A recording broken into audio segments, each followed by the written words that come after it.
Entrou, né, Rolou? Boa noite a todos e a todas. Damos início a mais um dia do terceiro encontro de Direito Público de Mato Grosso. Este evento que é organizado pela Escola da Promate, em parceria com a OAB e com a Esmages, e que tem o tema Direito Público e os novos cenários pós-pandemia. Quero agradecer muito a presença hoje da doutora Cleia e doutor Tiago Marcelo, que aceitaram o nosso convite para estar hoje debatendo esse tema que eu acho essencial e imprescindível de ser discutido em todas as esferas. E para apresentá-la mais adequadamente, doutora Cleia, eu quero convidar o doutor Tiago Marcelo Francisco dos Santos, que é bacharel em Direito pela Universidade Cândido Mendes, pós-graduado em Direito Público e Privado pela Escola da Magistratura do Estado do Rio de Janeiro, promotor de Justiça Substituto do Estado de Mato Grosso, colaborador do Centro de Apoio Operacional do Ministério Público de Mato Grosso na pasta de Direitos Humanos, Diversidade e Segurança Alimentar. A palavra está com você, doutor Tiago. Obrigado, Juliana. Boa tarde, boa noite, na verdade, a todos e todas. É um prazer estar aqui representando a minha instituição. Agradeço, inclusive, ao Procurador-Geral de Justiça pela indicação, doutor José Antônio Bosch Pereira, e gostaria de apresentar a doutora Cleia Costa dos Santos, que é bacharel em Direito pela UCSAL, mestra em Políticas Sociais e Cidadania pela mesma instituição, procuradora do Estado aposentada desde o ano de 2017, consultora jurídica em políticas públicas e em direito administrativo, membro do Instituto de Advogados da Bahia, IAB, coordenadora do Núcleo de Relações Étnico-Raciais do IAB na Bahia. Com prazer que nós vamos ouvir as suas palavras, doutora Cleia. Muito obrigado pela disponibilidade. Palavra da senhora. Boa noite a todas as pessoas aqui presente. Eu quero iniciar pedindo licença da palavra aos mais velhos, a quem eu devo o meu trabalho, e aos mais jovens, os mais novos, a quem eu devo o meu exemplo. Dizer que hoje a homenagem do dia é para Oxóssi, o Quearô, e que esse é o dia que nos representa o dia da fartura. A fartura de ideias, a fartura do alimento para o nosso corpo físico, nosso corpo espiritual. E, ao dizer isso, de que me honra muito ter sido convidada para estar em um encontro tão importante com um tema que nos é muito caro nessa construção desse Estado brasileiro, que precisa abrigar as pessoas, os seus filhos natos e naturalizados, com afeto e com pacificação das relações sociais, a fim que sejamos sempre dignos da felicidade que esse país pode nos ofertar, com a sua natureza, com as suas características, com o seu espaço, com as suas riquezas. Então, isso é muito importante, que nós estejamos sempre a discutir qual é a melhor forma de administrar as virtudes para que nós sejamos sempre dignos do acesso a essa felicidade que buscamos. E aí eu queria iniciar contando uma pequena história que, a princípio, me parecia muito fruto da minha própria imaginação, mas que as minhas pesquisas me permitiram perceber que elas são verdadeiras, elas podem ser até comprovadas em algumas partes. Eu estive em visita em 2015 ao Quilombo dos Palmares, onde hoje é a Fundação Palmares, e o Estado brasileiro mantém um parque como marco histórico referencial de uma nação que ali existiu por determinado tempo no Brasil. E lá chegando, eu fui fazer a visita aos espaços físicos e desci até a o lado da lagoa, onde existe até hoje uma árvore que sofreu na guerra, que foi realizada contra aquele lugar, com uma bala de canhão que lhe atravessou o meio do seu tronco. E esse tronco ele queimou a ponto de deixar no meio dele um círculo, que você pode olhar de um lado a outro e de lá você visualizar toda a extensão da lagoa. É uma visão muito bonita. E aí eu, como sempre faço, eu escolho nesses lugares de mata, de floresta, alguma árvore para abraçar, para cumprimentar. E eu fui abraçá-la. E ao abraçá-la, eu a perguntei por que ela ficou de pé tanto tempo depois de ter sofrido aquele dano tão violento de uma guerra, de ter presenciado uma guerra e ter sofrido esse impacto. E ela me respondeu, né? Ela me respondeu, e eu não vou contar aqui toda a história, porque vocês vão dizer assim, essa menina não tem juízo, essa menina está destemperada. Mas a partir daí eu passei a fazer algumas investigações e recebemos a seguir, essas investigações nos permitem perceber que ali existia uma nação com um regramento de uma sociedade de democracia de consenso, que circulava as decisões em torno de um conselho deliberativo e que acolhia pessoas escravizadas, mas também pessoas libertas, pessoas negras, pessoas brancas, filhas deserdadas pelos pais porque escolheram rumos que a família não queria, homens que eram obrigados pela hierarquia familiar a se tornarem padres e que não queriam aquela atividade para si, fugiam, iam se abrigar naquele quilombo. E que lá, as pessoas, quando nasciam ou quando chegavam, passavam pelo crivo de uma sábia, a Cotirene, que, jogando os búzios, identificava qual era a habilidade da pessoa e em que funcionalidade ela estaria. E ali nós encontrávamos aqueles que tinham a tendência para serem cientistas, os geógrafos, que faziam os mapas que davam acesso daquela localidade para outros quilombos e faziam os circuitos dentro da mata, os comerciantes, os guerreiros, assim, todas as atividades, os ferreiros, todas as atividades são necessárias para um organismo de uma sociedade funcionar.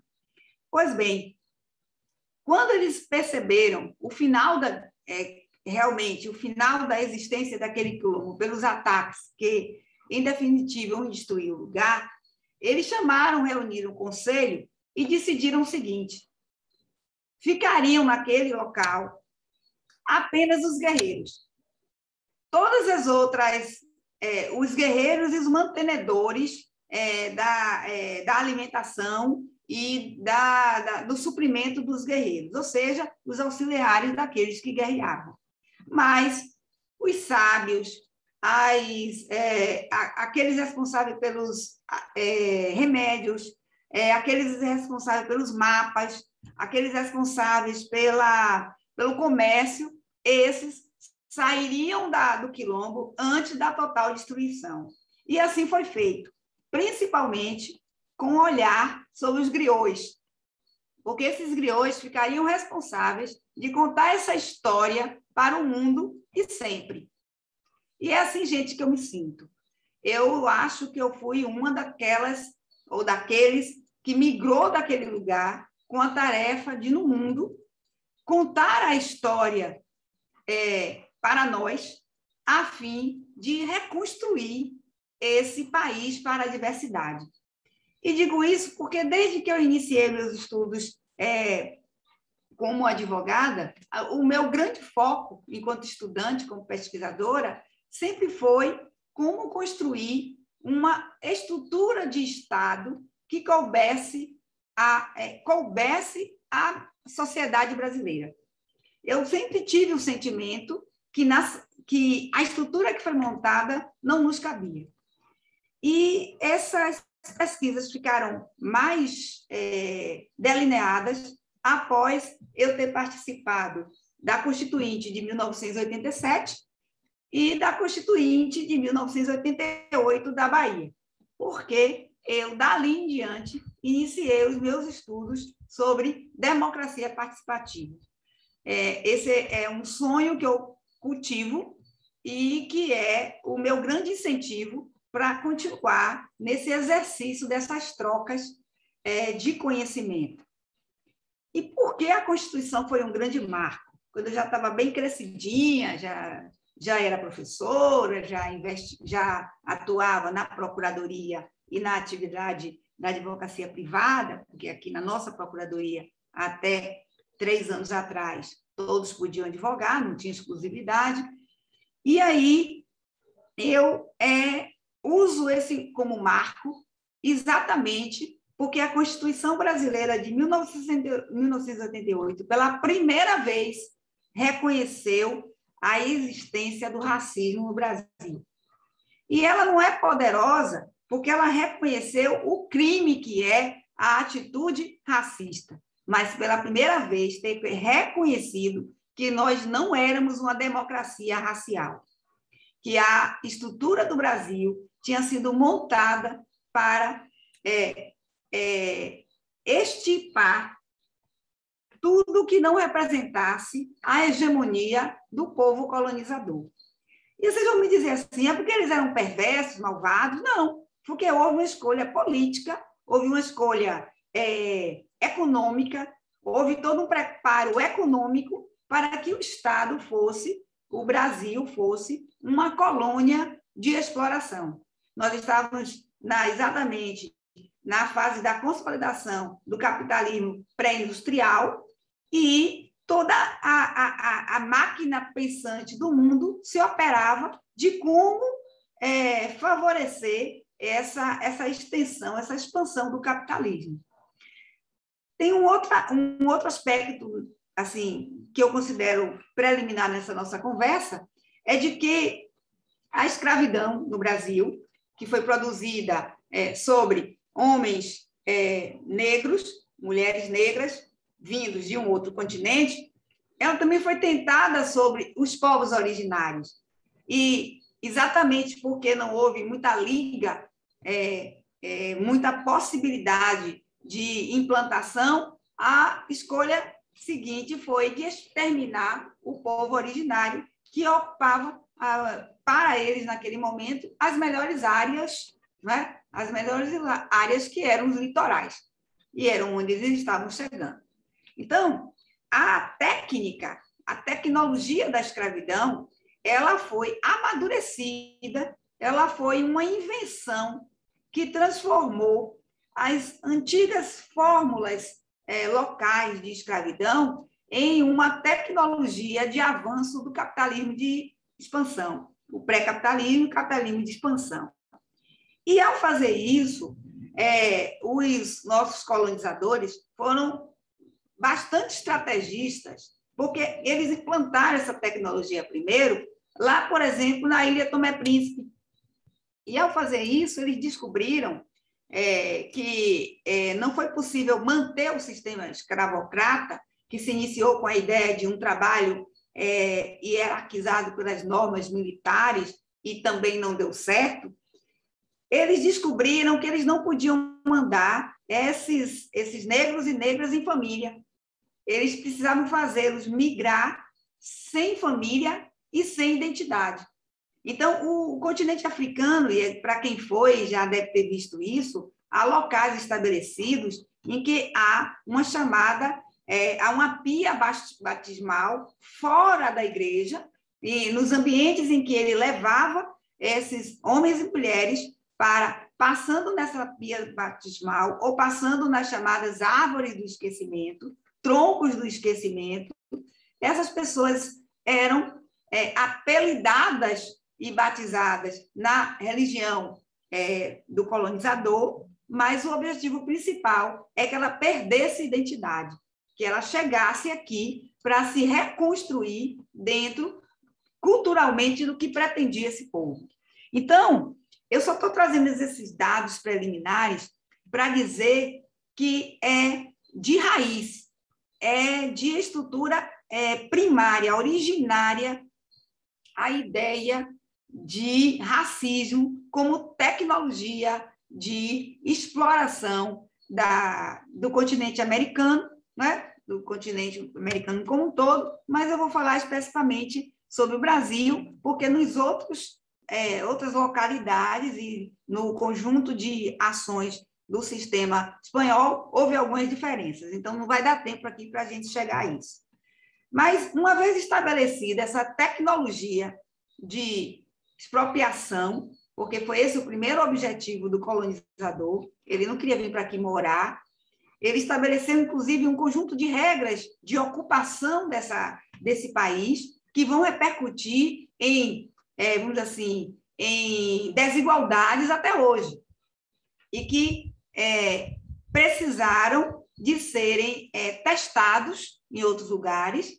E se diga de passagem, que isso é muito importante, quando eu cheguei lá no museu em Belém, que eu encontrei essas informações, eu fiquei muito feliz, porque até antes do século VIII, as relações entre Portugal e o continente africano eram todas relações de igualdade, eram relações de casamento, eram relações de coleta juntos, eram relações de importações de cientistas para o continente europeu. E, exatamente, quando começa esse mecanismo de construção dessa tecnologia, documentos dessa convivência pacífica e igual, quadros que relatam colheitas, eram de famílias multiculturais juntas. Esses documentos todos foram escondidos para que você conseguisse tracejar a ideia de uma inferioridade do povo africano, né? Depois de muitas trocas, de muitos conhecimentos sobre o uso do ferro, de descoberta dos diamantes. Então, se você, por exemplo, foi em Minas Gerais, o povo escravizado que foi trazido para ali era especialista em descobrir, cheirando a terra onde havia ouro. Então, era um povo que tinha diversas tecnologias, e não é só um povo africano, são diversos povos que foram trazidos nesses sistemas de misturados em famílias diferentes, desprezando as relações culturais locais, porque aquele corpo, naquele momento, ele estava sendo transformado em moeda, né? Moeda de troca, e estava sendo negada a sua condição humana. Então, esses aspectos todos, eles puderam vir, cada vez estão mais vindo à tona, exatamente quando, pela primeira vez no Brasil, nós, com um texto constitucional, reconhecemos que não éramos uma democracia racial, que é outra tese construída, inventada para, vamos dizer assim, esconder ou disfarçar a hierarquia que sempre existiu estruturalmente no Brasil. Então, na hora em que vem essa ordem constitucional, a gente derruba esse véu que escondia a hierarquização de pessoas desde a origem, e passamos, então, a estudar uma reestruturação que fale de diversidade, que fale de inclusão. É isso que está no nosso texto constitucional e que nos alimenta diversas pesquisas. É claro que isso aqui é uma partezinha de um curso que eu tenho feito de aproximadamente, vai de 30 a 60 horas, a depender do público, e que a gente tem momentos de aprofundamento, de um debate maior, de seminários integrados, que nos permitem recolher mais informações e, com isso, nos permitir a reflexão. E quem muito nos ajuda, evidentemente, não são os personagens da escrita de direito. São exatamente os historiadores, os antropólogos, sociólogos, são esses pesquisadores que estão levantando pesquisas de documentos que ainda existem no país, e existem muitos, e nos trazendo essas informações de maneira assim, avaliativa e que nos permitem boas reflexões. Claro que nesse momento também tem um lugar especial de pesquisa, que são os nossos parlamentos, que são as nossas leis do momento, da nossa criação, é a revisão interpretativa, por exemplo, das ordenações filipinas, das ordenações manuelinas, os textos de lei ou as discussões sobre textos de leis no período imperial e da Primeira República, que nos dão conta de como o Brasil ele foi estruturado para o racismo. E reconhecer esse aspecto, eu acho que é o primeiro ponto para nós conseguirmos visualizar um Estado antirracista. Há uma tese que eu venho defendendo e que tem sido bem aproveitada para as reflexões, que é exatamente a efetividade do princípio da igualdade e o Estado antirracista, que é o título dessa nossa conversa. Por quê? Porque nesse trabalho eu avaliei a construção legislativa do Brasil, algumas ordens dos primeiras ordenações que nos regulamentou, algumas orientações pombalinas, né, naquele momento, e de como o Brasil já começa fazendo hierarquização até mesmo entre os colonizadores. Porque aqui chegando, só tinha direito aos títulos de terra, às sesmarias, os privilégios de cargos públicos, títulos de nobrezas e outras vantagens, aqueles que eram chamados cristãos velhos. Quem eram os cristãos velhos? Eram os portugueses originários e não aqueles, ou árabes, ou outros imigrantes, judeus, que tivessem feito a conversão. Esses não acessavam essas vantagens civilizatórias, vamos dizer assim, essa possibilidade de acumular riqueza ou de estar dentro do processo capitalista que se iniciava ou se fortalecia, se consolidava com a chegada em um novo continente. Então, se isso acontecia com relação aos próprios colonizadores, vocês imaginem em relação àqueles que foram trazidos sem identidade, na condição de coisa, e aqueles que eram desconsiderados em existência humana também, que eram os povos originários das diversas nações indígenas que nós tínhamos aqui. Para eles, se reservava apenas a catequização para que eles ganhassem luz nas suas almas. Então, percebe como o processo é um processo, sim, violento, um processo de exclusão, um processo de morte.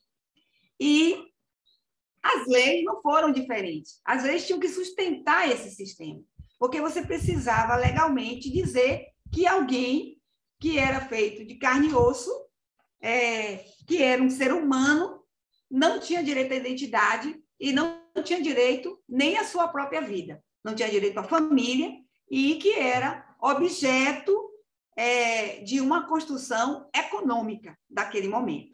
Então, por exemplo, eu não vou muito longe, mas para demonstrar que o Estado é racista, a gente pode citar algumas leis, não dá para citar todas, mas algumas leis que configuraram essa nossa construção, primeiro como colônia e depois como Estado. Não foi diferente quando tivemos a primeira Constituição brasileira, de 1824, que disse que todos eram iguais, chamava de ingênuos aqueles que eram negros nascidos no Brasil, negros e negras, mas que, de alguma maneira, tinham direito, alcançaram o direito à liberdade pela compra da alforria, porque eram filho de português, então eram chamados ingênuos, mas a esses não se atribuía o direito a voto, nem o direito à escola, nem o direito à completa integração na sociedade. Então, essa construção, inclusive, tem a ver que nós já estamos discutindo, do ponto de vista jurídico, não só igualdade, mas equidade, porque é um conceito mais amplo, mas a gente chega a isso lá depois. E aí, a míngua de qualquer instrumento legislativo que regulasse qualquer garantia, até mesmo da vida, para esses imigrantes forçados pelo processo escravocrata, nós tínhamos legislações que buscavam ao máximo desconhecer aquela existência. Havia, sim, algumas normas que estabeleciam em algumas províncias o limite das chicotadas. Havia algumas normas que estabelecia em algumas localidades, a gente vai encontrar isso em Cachoeira, vai encontrar isso na ilha de Taparica, por exemplo, que estabelecia a exigência de um dia de descanso, para que nesse dia de descanso aquele instrumento de trabalho pudesse tomar banho, pudesse trocar roupas e coisas ligadas às necessidades mais elementares. E aí nós entramos na década de 1800, tá? Uma década que já começamos a identificar a maior quantidade de residentes nesse país, exatamente as criaturas que foram trazidas nesse processo escravocrata. E havia um incômodo, porque naquela época já se tinha 3-1 colonizador, ou para o branco. E, de alguma maneira, principalmente pela falta de mulheres brancas, que geralmente não migravam com esses exploradores, havia um maior número. Eu vou usar uma expressão pesada, mas como hoje a ciência da criminologia e também as pesquisas na área de feminicídio vem trazendo. Então, havia uma concentração de estupros, né, produzidos pelos donos daquelas terras e que geravam uma segunda geração, uma terceira geração, uma quarta geração já de mestiços. E, então, do ponto de vista científico, havia teses que defendiam a inferioridade desse oriundo do continente africano e que estabelecia padrões de sua capacidade de ingressar na vida civilizada a partir da possibilidade ou duelo que ele fazia com as exigências religiosas do colonizador e também o quanto ele era capaz de aceitar a miscigenação. E daí vocês sabem todas as teses, que o grande marco é Casagrande Senzala, freiriana, e a tese de Nina Rodrigues, que, trazendo as lições de Lombroso, tentava qualificar tamanho de cérebro, forma de pisada, características que identificava ou não a possibilidade de acesso dessa pessoa à condição verdadeiramente humana. É como se fossem semi-humanos.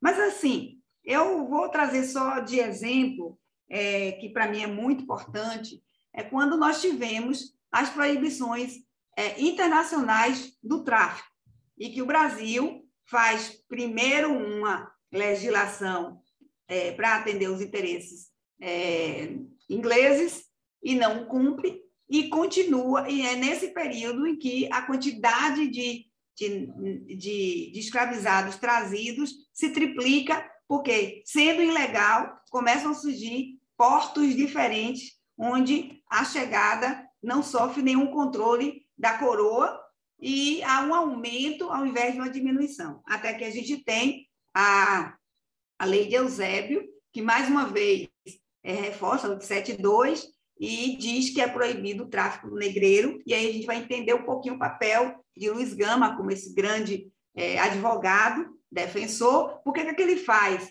Ele se aproveita dessa legislação e começa a pedir a aplicação dos efeitos daquela lei que previa uma indenização quando alguém... A liberdade e a indenização para alguém que era trazido quando já não se poderia mais vir na condição de escravidão.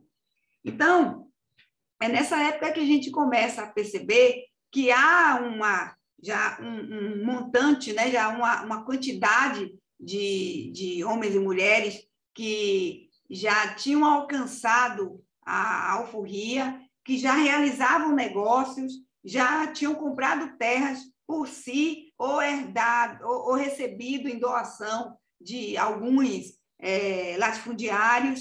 E aí você tem todo um comércio, assim, Salvador, principalmente, e o Rio de Janeiro são exemplos disso, o comércio local, do serviço de sapataria, o serviço de ferraria, o serviço de alimentação, toda essa era produzida por chamados escravos de ganho, ou seja, era alguém que estava submetido a um processo escravocrata, mas já estava realizando as atividades que asseguravam a existência da organização daquela sociedade.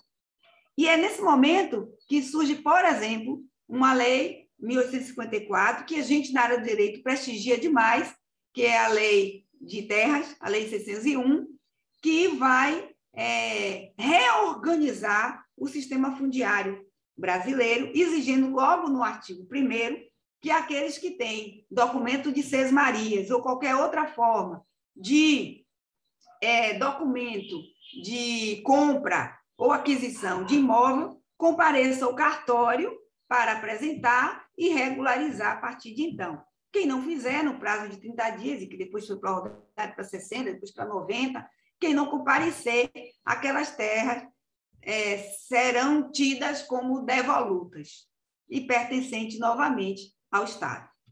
Pois bem, como é que a população negra ia acessar um cartório se a população negra não podia entrar em ambientes públicos? Como é que a população negra podia acessar se a população negra não sabia ler, na sua grande maioria?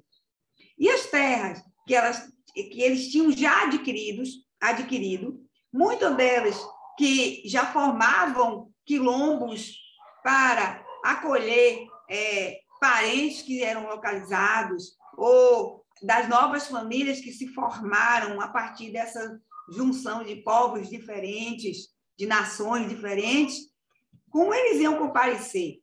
Eles não compareceram, e para o efeito da lei, aquelas terras eram devolutas. Mas que foram as terras que eles continuaram ocupando, que eles continuaram plantando, que eles continuaram produzindo serviços de manutenção da própria sociedade.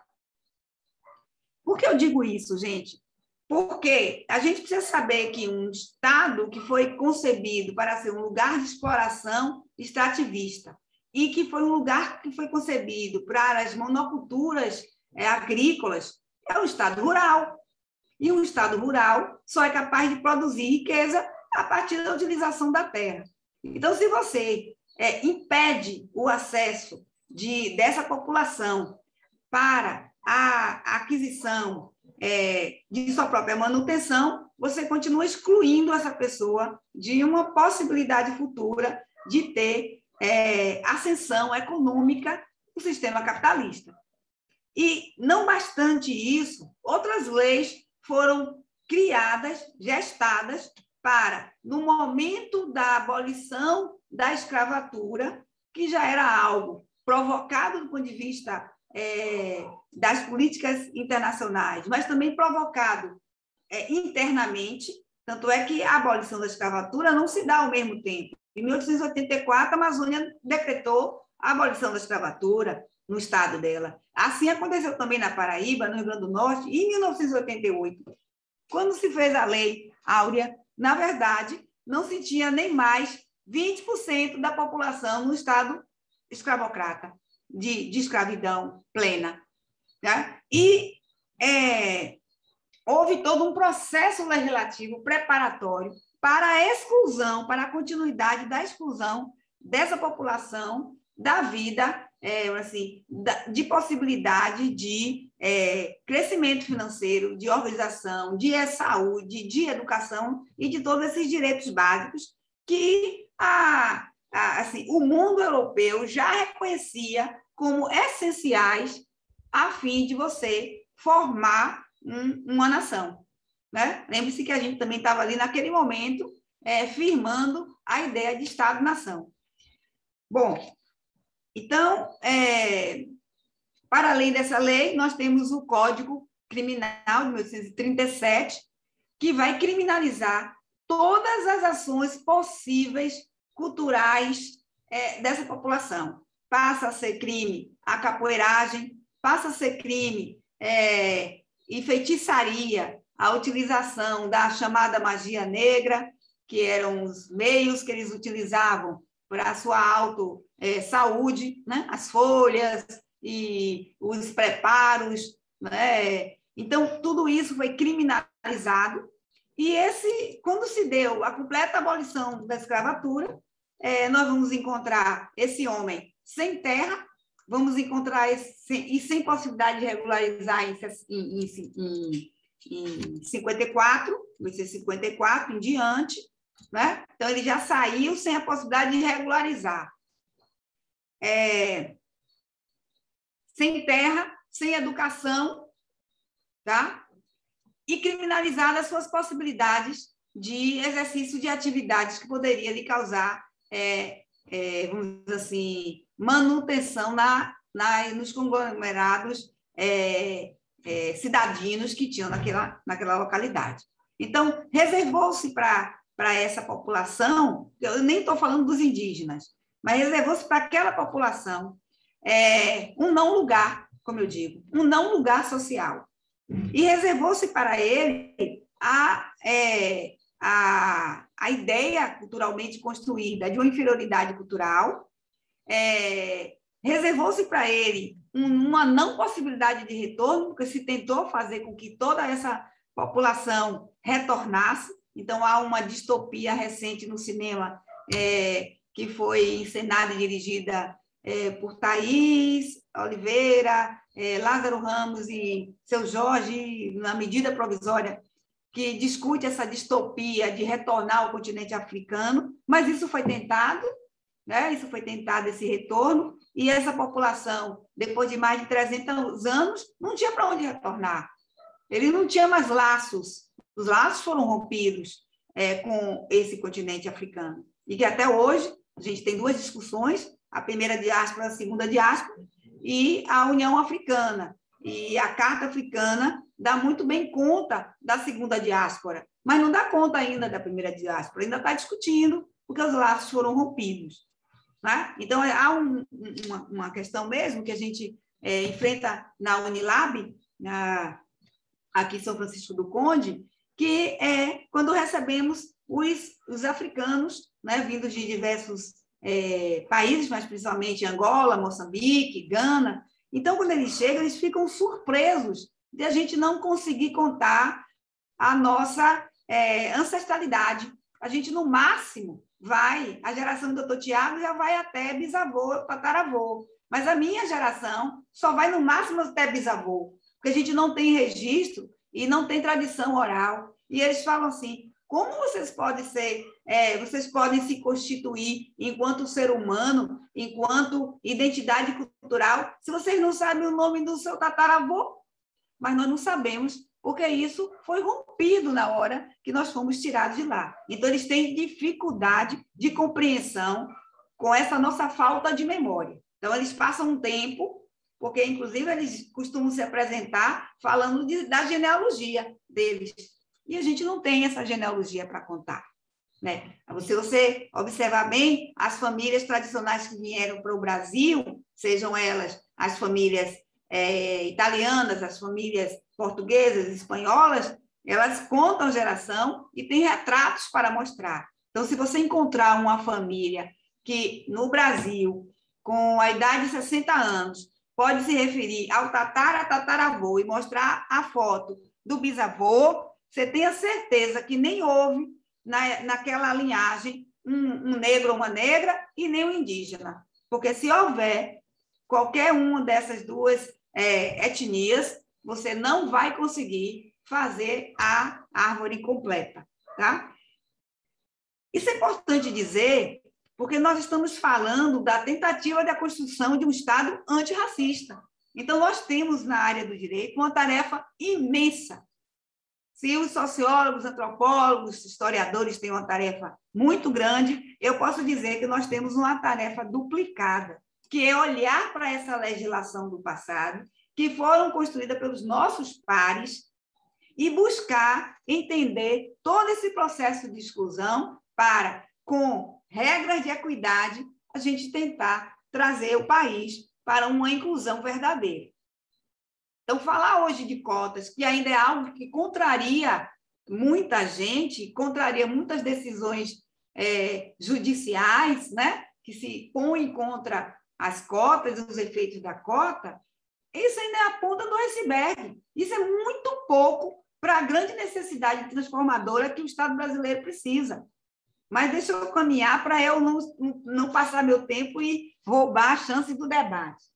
Então, assim, essas leis que eu citei minimamente, elas são muito importantes para a gente compreender o processo de exclusão e de como a gente celebrou um Estado racista com os textos de lei, e que nada foi inocente ou sem intencionalidade. Não existe lei sem intencionalidade.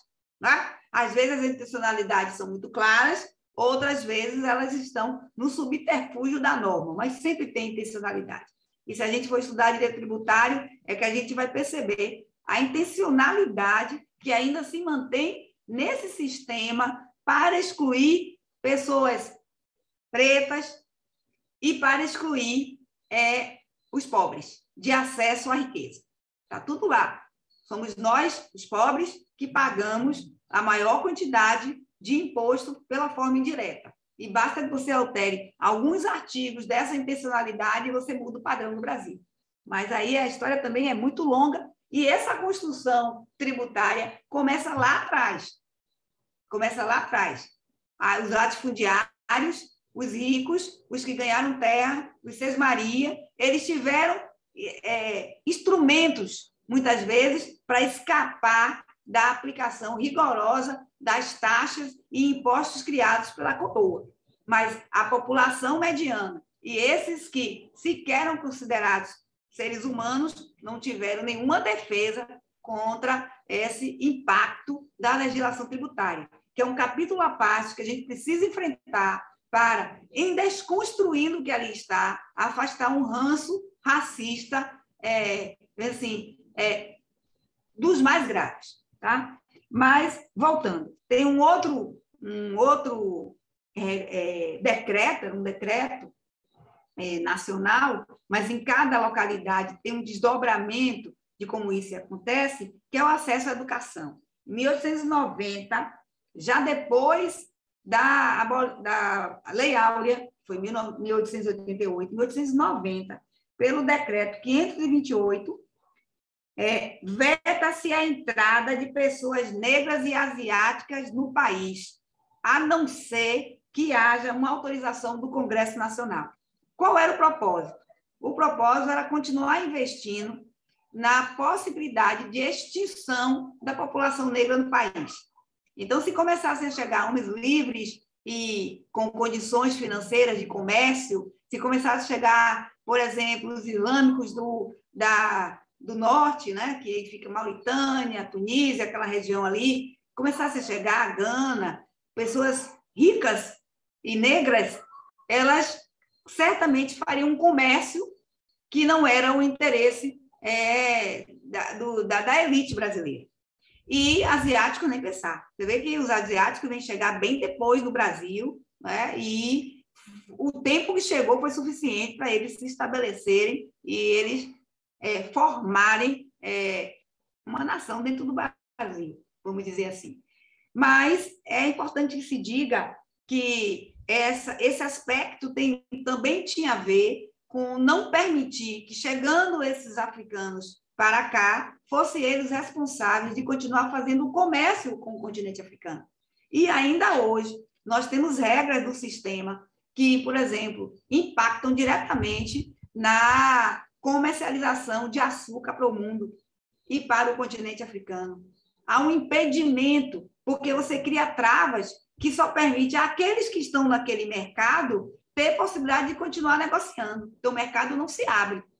Então, é um outro entulho que a gente precisa remover, modificando regras de comercialização internacional.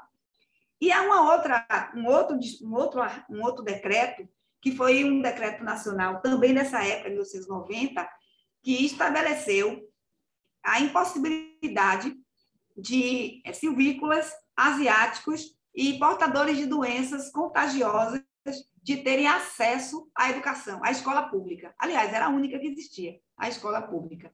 Aí vocês vão perguntar, então como é que excluíram os negros?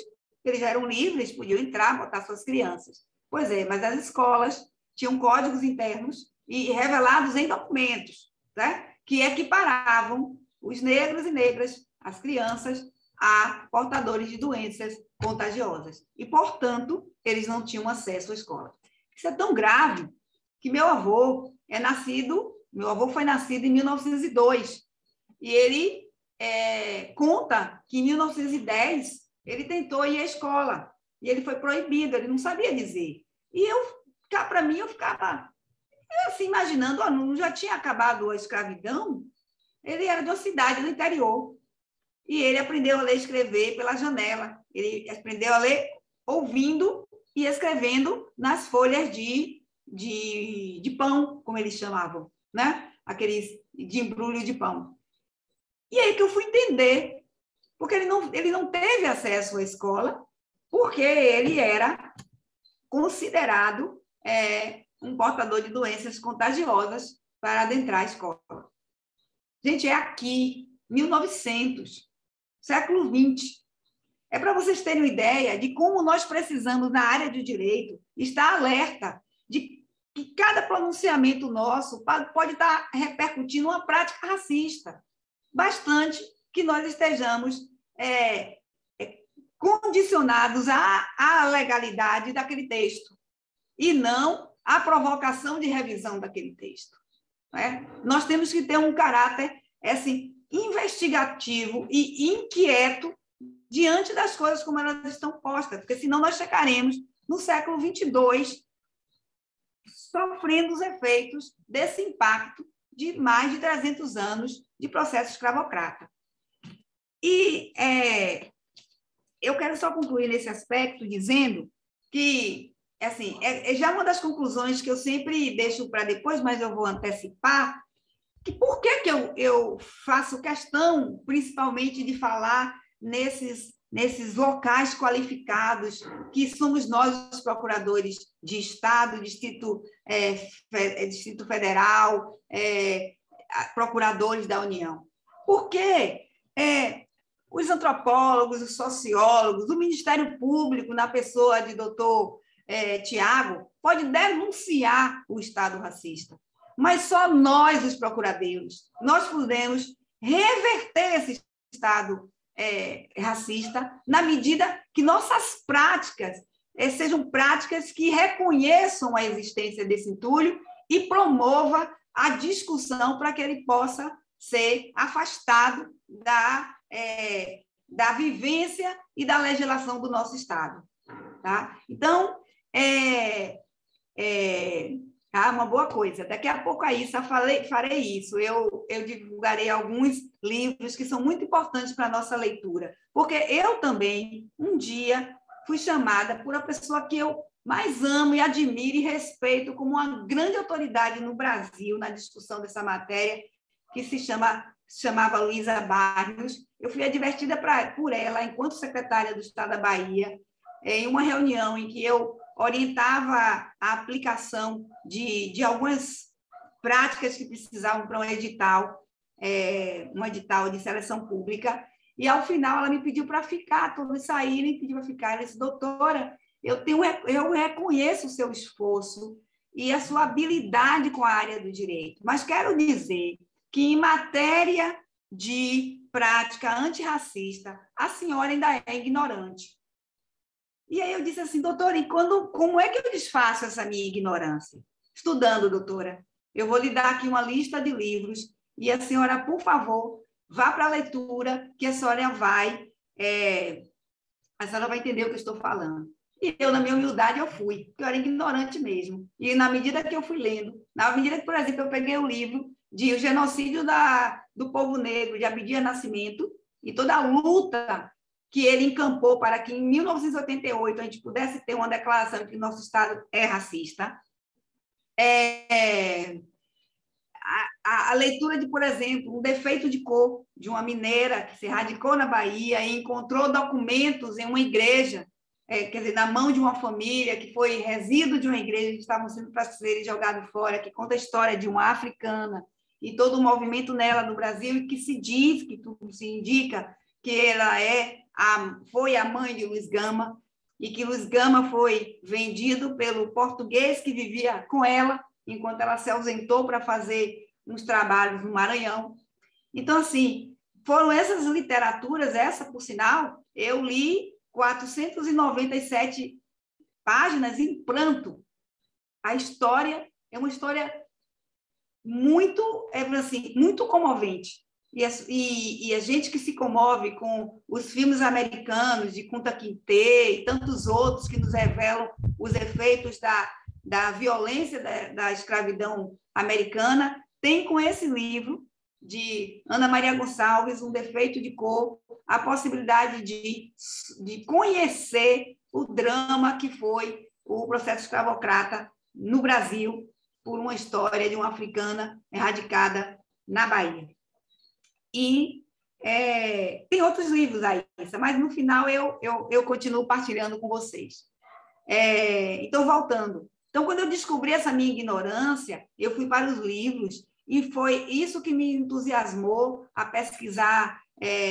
Nos arquivos públicos, a gente vai encontrar, a partir de processos judiciais arquivados, muito material de como era tratado a questão da tentativa de fuga desses homens e mulheres, da tentativa de homicídio contra o latifundiário, das revoltas. Hoje em dia, a gente tem, vocês devem conhecer, tem João Reis, que é um grande historiador baiano, e ele recentemente, em 2021, ele lançou um livro que trata do primeiro movimento grevista no Brasil, que foi produzido por ganhadores e ganhadoras na cidade de Salvador. Eles produziram uma semana de paralisação na cidade toda, porque pararam de conduzir os pesos e os carrinhos e os comércios nas costas. Isso porque a Câmara Municipal resolveu fazer uma placa,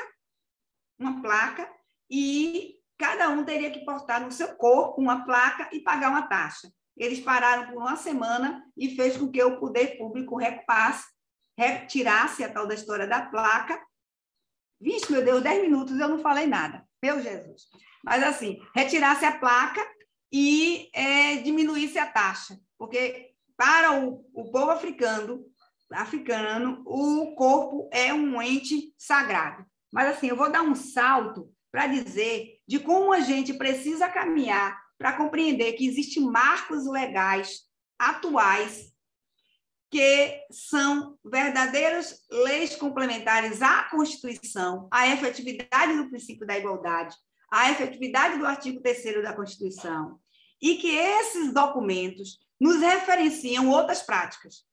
Esses documentos, desses documentos, é a Lei CAO, né? E outro documento é a Lei 12.288, de 2010, que é o Estatuto Racial Federal, que até hoje vem sendo contestado minimamente com algumas ações afirmativas, inclusive cota, que os estados chegam a dizer que não vão aplicar a cota porque não tem lei estadual.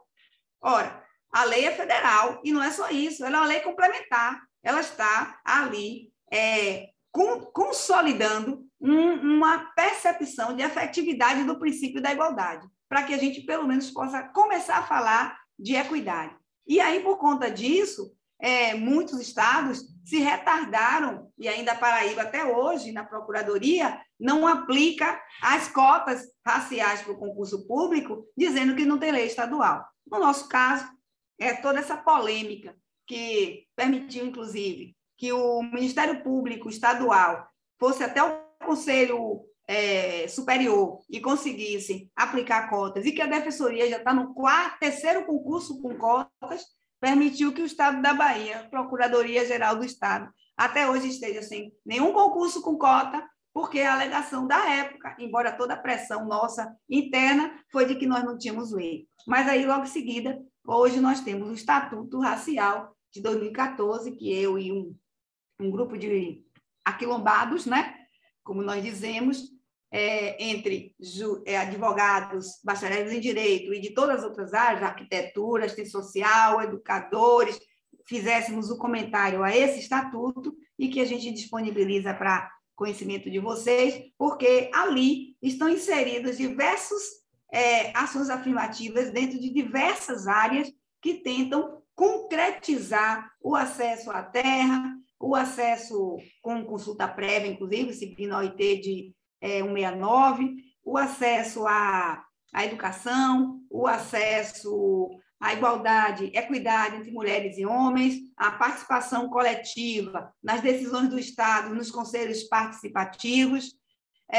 Temos o sistema completo, o sistema de promoção da igualdade completo, com secretaria, conselhos, Conselho de Comunidades Tradicionais e Conselho da População Negra, temos uma rede de combate ao racismo, nós temos toda a estrutura, fórum de gestores, que foi percebida na instância federal, quando foi montada toda a estrutura federal, que agora está relativamente abandonada, mas que isso é passageiro, nós voltaremos a assim, fortalecer esse processo. Algo que se começa pode até ficar em tempo adormecido, mas nunca mais vai desaparecer. E aí, nesse sentido, nós temos um sistema que nos permite pautar a discussão da política de promoção da igualdade para a desconstrução do Estado racista, dialogando com todas as políticas públicas. Porque o que é de ordinário observar que parece que alguns lugares pegaram um cantinho e botaram os negros saídos, né? Os metidinhos, os mais ousados. Fizeram uma secretaria e deixaram eles lá, comunicando e dialogando com eles mesmos, né? Mas esse estatuto permite que a gente perceba que a pauta de promoção da igualdade, de combate ao Estado racista, ele tem que estar em todas as áreas, principalmente nas políticas econômicas, principalmente nas políticas de acesso à terra, principalmente nas políticas de educação e saúde. Basta dizer que esse ano nós teremos um Julho das Pretas, né? As comemorações da mulher negra, caribenha e latina, na junção de duas políticas, política de saúde e política de promoção da igualdade e educação. Por quê? Porque a gente percebe que os estudos têm mostrado que até as questões de saúde elas têm perfis diferenciados. O sistema SUS já percebe a saúde integrativa e ali tem muitas modalidades que estão relacionadas à cultura indígena e à cultura africana. Então, é preciso dialogar isso dentro de um sistema, de um plano operativo, que existe na instância federal, está meio que desativado, mas que pode repercutir efeito para todos os estados. O que é que eu também tenho dito quando falo nessa possibilidade de desconstruir esse Estado racista e que seria, assim, pertinente à nossa atuação de procurador? É nós nos balizarmos nos documentos internacionais, nas normas coletivas internacionais, porque elas, uma vez ratificadas no Brasil, elas são emendas à Constituição e elas são autoaplicáveis. O Supremo Tribunal Federal já disse isso, são autoaplicáveis. É ali que a gente vai encontrar referências para desmontar a estrutura de dentro do Estado que fala de uma hegemonia que deixa de ser diversa e acolher os diversos grupamentos e etnias que existem no Brasil. Porque quando a gente fala da questão da população negra, também aí está, paralelamente, a questão do povo cigano, a questão das comunidades tradicionais quilombolas, a questão das comunidades de gerazeiros, de fundo de fecho de pasto, de ribeirinhos. Estão também aí as questões relacionadas aos terreiros que são de matriz africana. Está aí relacionada a questão da intolerância religiosa, que tem produzido tantos danos, tantos impactos na sociedade brasileira. Então, vejam, quando a gente fala de uma coisa dessa, é quase que dizendo ao procurador que o lugar que ele está, seja na área judicial, seja na área administrativa, está cobrando um deslocamento. Eu costumo dizer, e foi uma coisa que deu muito certo na prática, de muitas práticas que eu acompanhei no Estado antes de me aposentar, e depois agora acompanho pelo lado de cá na sociedade civil, de que, na hora que o procurador deixa aquele lugar já de conforto, que é despachar o processo no final do processo, ou apenas examinar uma ação judicial, sem perceber que, às vezes, ela é uma ponta de iceberg de uma questão coletiva. Quando ele sai desse lugar, mesmo assoberbado do trabalho, ele ganha uma dimensão de um ativismo funcional, como eu chamo, e ele é capaz de transformar. Vou dar um exemplo. Na hora em que você examina o orçamento e que você percebe as diversas conexões que tem das políticas públicas e de como, às vezes, você está vendo o Estado desperdiçar dinheiro porque está colocando em secretarias diferentes o que poderia ter colocado em conjunto para que as políticas funcionassem. Na hora que você se desloca para analisar que um processo de licitação não pode ficar ali solto. Um processo de licitação ele é parte de um sistema que tem um projeto, tem um programa, tem que saber para que ele serve. E que, às vezes, a gente fica preocupado com não deixar o gestor, entre aspas, provocar uma irregularidade, uma improbidade administrativa naquele processo, desviar dinheiro, e se esquece que ali é só um instrumento, uma ferramenta de uma política pública toda que está parada por falta daquele processo. Então, aqui no Estado, por exemplo, eu vivi uma experiência que a gente deslocou o lugar de funcionamento.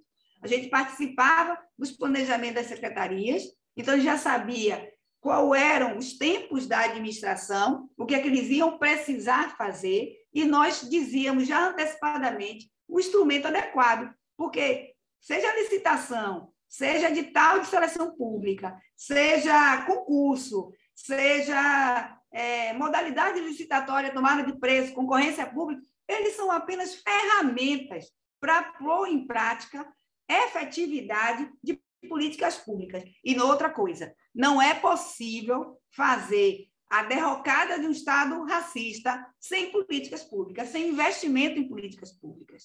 Então, quando nós tomamos essa consciência e a gente passa a ter um trabalho mais próximo desse local, onde nasce a ideia da política pública, onde materializam ações para que a política pública se realize, e você passa a despachar dentro do processo como um todo, e não deixando ou recuando o seu exame para o final, ganhamos um tempo e uma qualidade produtiva desse Estado. Então, é muito fácil, às vezes, a gente encontrar o gestor, o Estado, ou o próprio governador dizendo que não foi possível cumprir um prazo com uma cerimônia pública, por exemplo, uma gincana, porque a Procuradoria foi quem empatou. Porque quando chegou lá, os processos estavam todos errados e a gente teve que despachar dizendo diligência, ou não é assim que faz. Mas se a gente disser não é assim que faz e até colaborar como se faz, nós não teremos esse tempo perdido. E, para mim, essa é uma atitude positiva, afirmativa, na construção de um Estado antirracista. Mais coisas teríamos para dizer, mas eu tenho certeza que, nesse diálogo que nós teremos, que eu já levei algum tempo de doutor Tiago e de vocês, a gente pode abrir para novas conversas. Desde já, muito obrigada. E dizer assim que eu me sinto apenas essa soldada, sempre à disposição, na hora que sou chamada, para esse campo de batalha pacífico, porque o Brasil consegue fazer isso, consegue produzir soluções sem uso de sangue. E a grande revolução pacífica foi constar na nossa Constituição que o Estado é racista e nos trazer a todos a responsabilidade de transformá-lo. Obrigada.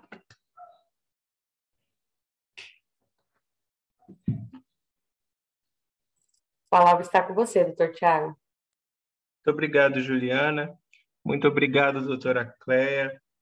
E a primeira coisa que me chamou a atenção das palavras da senhora foi a saudação que a senhora fez ao Oxóssi, inclusive a minha bênção, né? para a senhora. Também sou professo religião de matriz africana. E eu anotei várias coisas que a senhora falou, inclusive, não vou tomar muito tempo, inclusive, para a gente abrir para os outros colegas, mas me chamou muita atenção essa questão de perda de identidade, né, que as pessoas não têm essa identidade, não só com o Brasil, mas também com a cultura negra.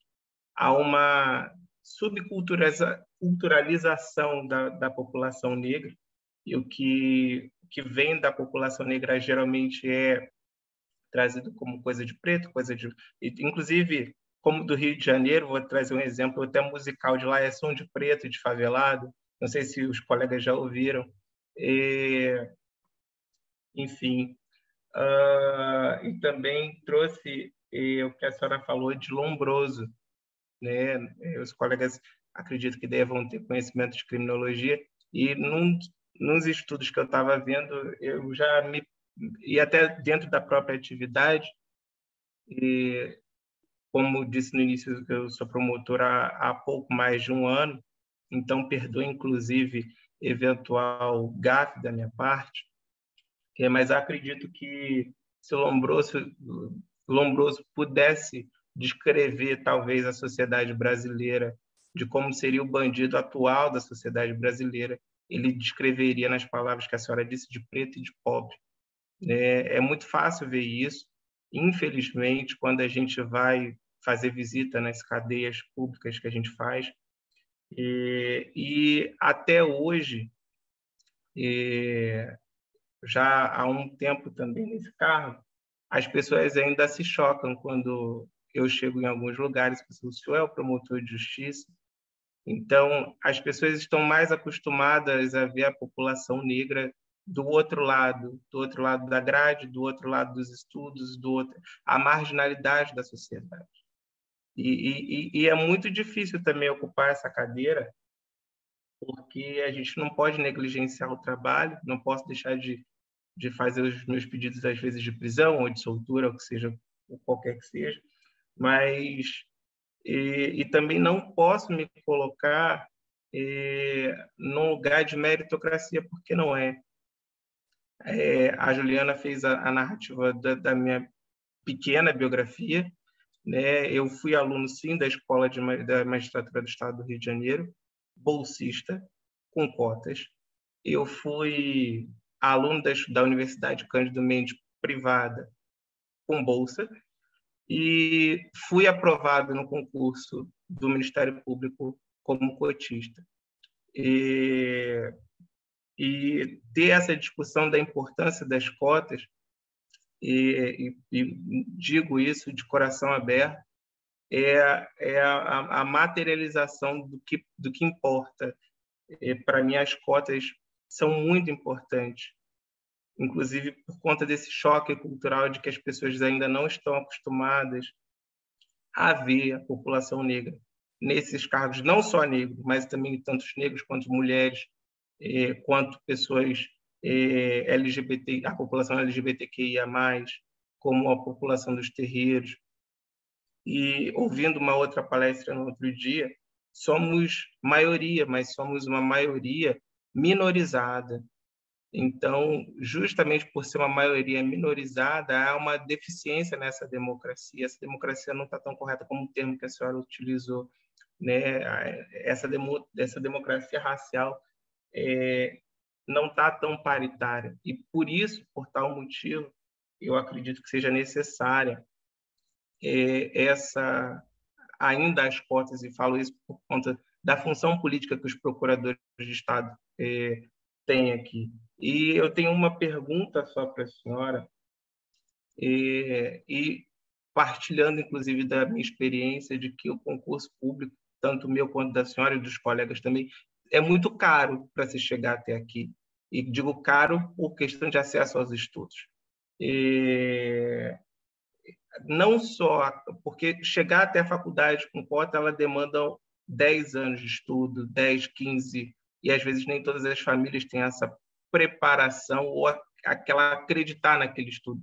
E, infelizmente, em contraponto, a gente tem um tráfico que oferece R$ 100 por dia, 150 por dia, e levam as nossas crianças e adolescentes muito mais rápidos do que o estudo, que é um plano de médio e longo e longuíssimo prazo, a depender da dificuldade que cada um sustenta. Então, a minha pergunta é a seguinte: além da necessidade das cotas raciais, a senhora entende que seriam necessárias cotas sociais que o Estado promovesse, não só dentro do Estado democrático de direito da Constituição, mas também com base nos diplomas internacionais, cotas sociais que em alguns estados já existem? Por exemplo, eu digo como exemplo o meu estado natal e o meu estado agora de coração, que é o Mato Grosso. Inclusive sou exemplo disso, do primeiro concurso com cotas, pelo menos do estado do Mato Grosso, do Ministério Público. Então, essa é a minha pergunta. Não só a partir de qual momento, não só na faculdade, essas cotas poderiam existir, inclusive para fomentar a cultura da educação? A tua pergunta é maravilhosa, porque é como a gente começou dizendo, que as cotas raciais é apenas uma pontinha do iceberg, se você considerar não só o propósito da igualdade, mas a efetividade da equidade racial, que essa é a grande discussão moderna, ou pós-moderna, como se quiser dizer, que é a questão da equidade racial. Eu uso sempre um exemplo quando estou tratando desse assunto, que é um videozinho que reflete a teoria de John Rawls, o direito à justiça, e que tem 3 criaturas querendo assistir ao futebol, né? Eu só não gosto muito dela porque são 3 homens, podia colocar uma mulher também, mas 3 homens. E lá, um deles é tão alto que ele acessa o campo de futebol sem precisar de nenhum banquinho. Um é mediano e o outro muito baixo, que não consegue ver nada. E esses 3 estão cada um com um banquinho. O que é alto fica mais alto, o que é mediano tenta ver com sacrifício, e o que é baixinho continua sem ver.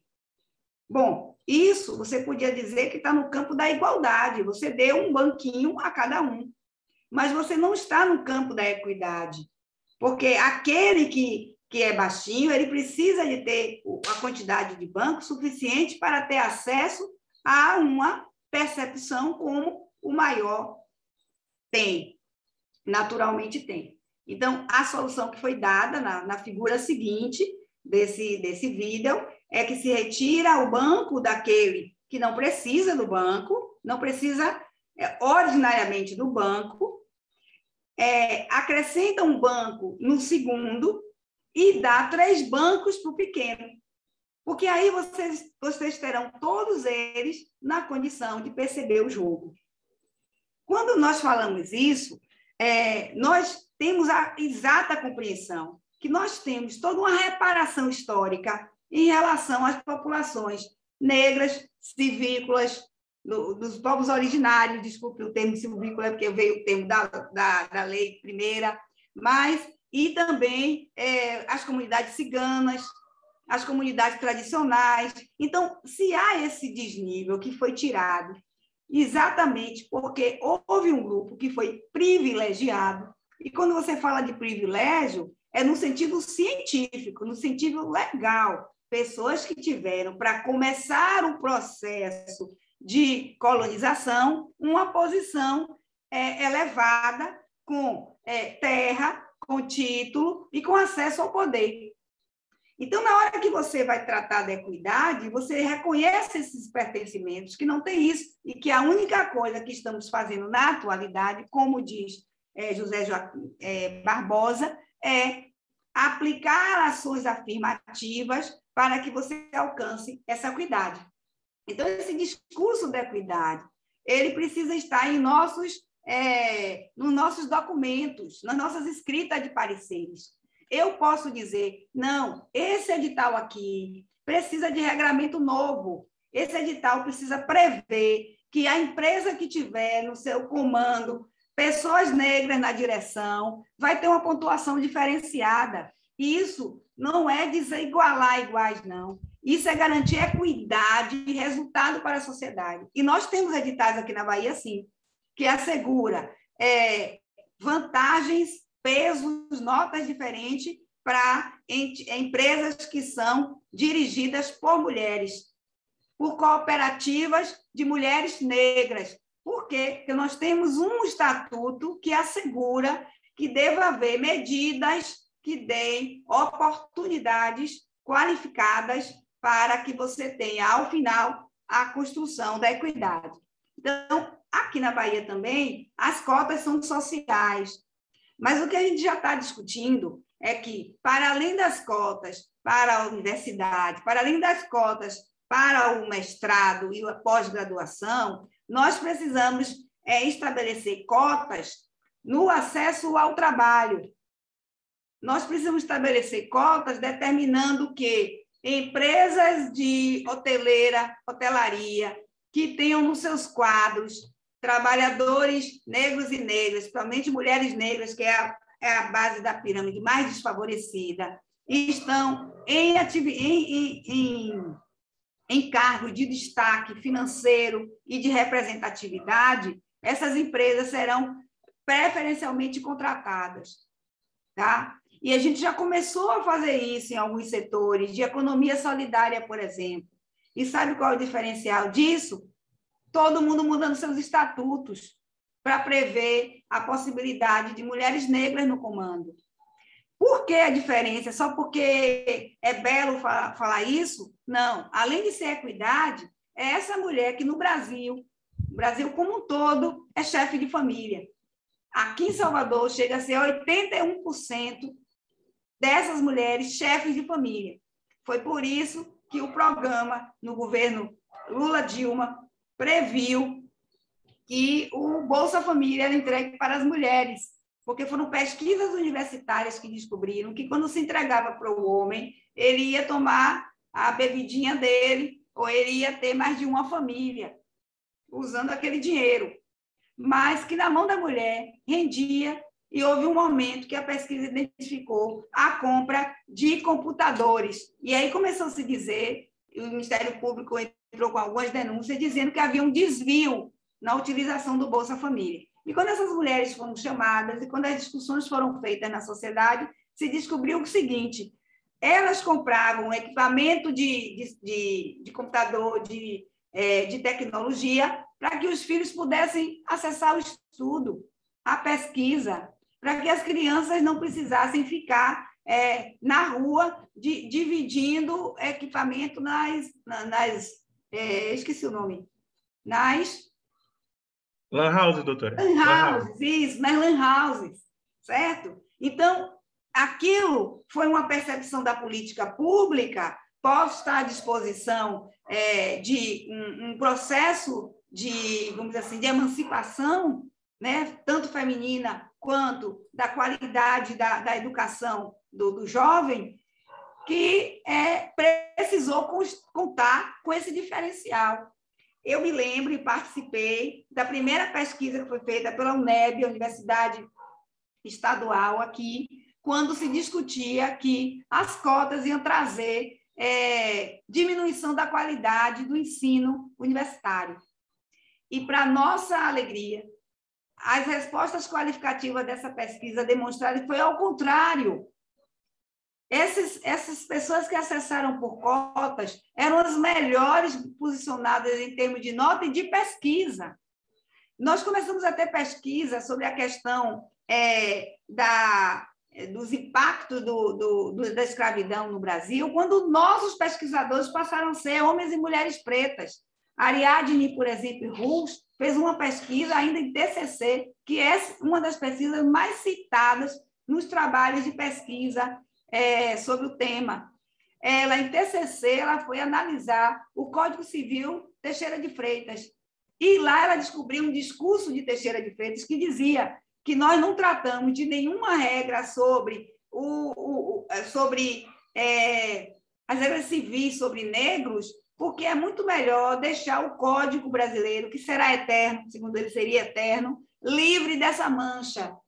E melhor será fazer um código negro em CEPA civil negro em separado, para discutir questões de penhora, de troca, de venda, de discussões sobre danos causados quando essa moeda, né, esse produto era transferido de uma cidade para outra e tinha um acidente, então de quem era a responsabilidade. Discutir isso num Código Negro que nunca veio. Então, assim, a gente tem vazios legislativos no Brasil que precisam ser corrigidos com esse novo olhar de que fomos um Estado constituído para ser excludente e que a nova Constituição brasileira não quer mais isso, que é um Estado inclusivo, que trate da equidade e que dê efetividade ao princípio da igualdade. Então, para mim, as cotas sociais são apenas um caminho. Aqui a gente está discutindo já o seguinte: precisamos fazer com que as regras que já estão dentro do Estado tomem fôlego nas relações privadas do comércio, da indústria, dos negócios.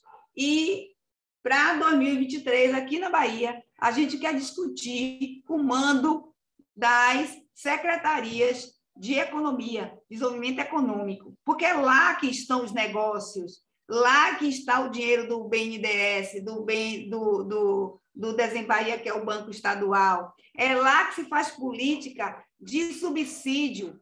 E a riqueza branca, sem nenhum demérito, gente, mas a riqueza branca, principalmente na Bahia, eu não vou falar de outro estado, foi construída a partir de empréstimos e subsídio do capital público.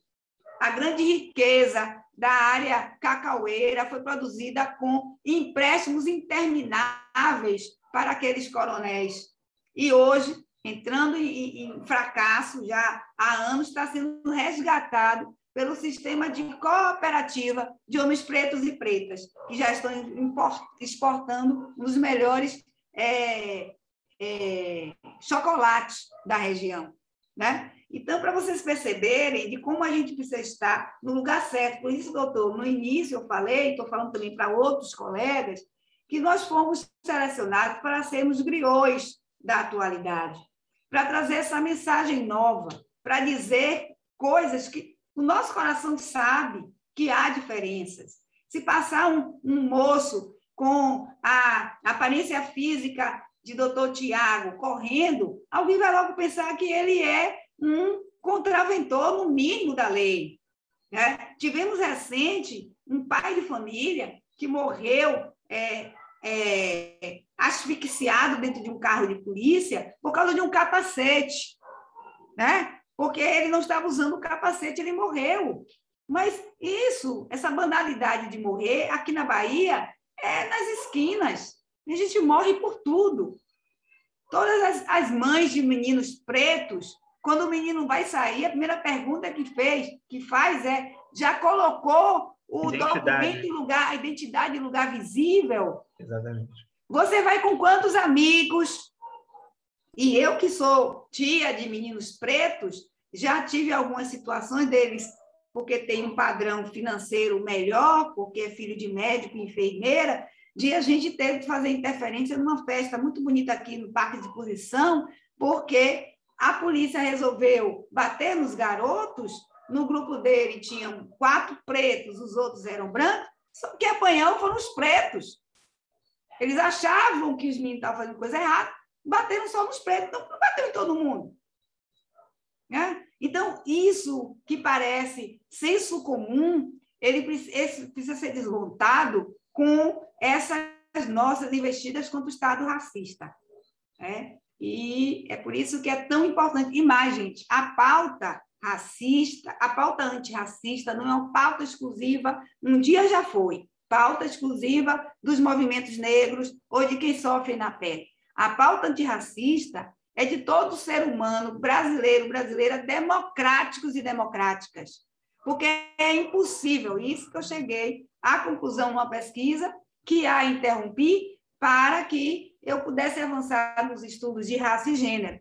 É impossível a gente falar de uma democracia participativa antes da gente solucionar esse cancro, essa herança da escravidão no Brasil. E nós não faremos isso separados. Nós faremos juntos. Essa pauta não é mais para nos desunir, para colocar brancos num lugar e negros no outro. Não, essa pauta é para nos unir em prol dessa pacificação.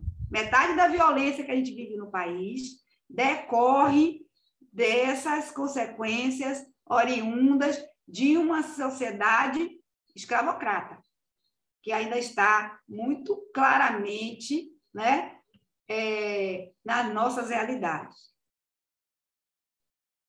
Doutora, eu adorei as respostas.